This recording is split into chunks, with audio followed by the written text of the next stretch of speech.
চলাচলের প্রায় অনুপযোগী হয়ে পড়েছে দিনাজপুর শহরের সড়কগুলো। খানাখন্দে ভরা সড়কে প্রায় বিকল হয়ে পড়ে বিভিন্ন যানবাহন।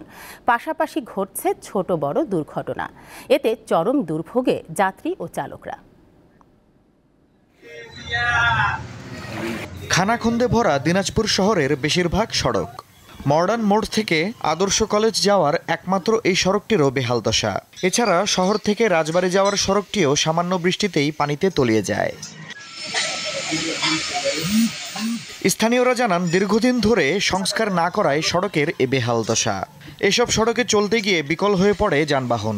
সবচেয়ে বেশি ভোগান্তিতে স্কুল ও কলেজগামী শিক্ষার্থীরা। ম্যাক্সিমাম রাস্তায় হচ্ছে খানাখন্দ, ভাঙাচোরা, বিভিন্ন রকম ভোগান্তির মধ্যে আমরা আছি। স্কুলে বাচ্চা কাচ্চা নিয়ে গেলে বাচ্চারা অটো বসে থাকতে পারে না, অনেক সময় ঝাঁকনিতে পড়ে যাচ্ছে। রিক্সা অটো পড়ে যায়, অটোমেটিক আসতে পারে না, আসতে চায় না। গাড়িও নষ্ট হয়, প্রতিদিন ঝালাই করতে হয় গাড়ি ভাঙাচোরা রাস্তার জন্য।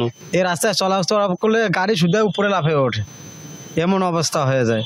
আমরা স্কুলে যাওয়ার সময় সাইকেল নিয়ে পড়ে যাই মাঝে মধ্যে, তখন কাদা লাগে যায় ড্রেসে। শহরের সড়কগুলো মেরামতে ঠিকাদার নিয়োগ করা হয়েছে বলে জানালেন দিনাজপুর পৌরসভার ভারপ্রাপ্ত মেয়র। আমরা ইতিমধ্যে অনেক রাস্তার টেন্ডার করেছি।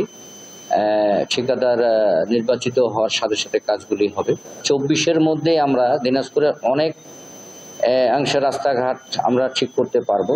শুধু আশ্বাস নয়, সড়কগুলো দ্রুত সংস্কারের দাবি জানালেন স্থানীয়রা।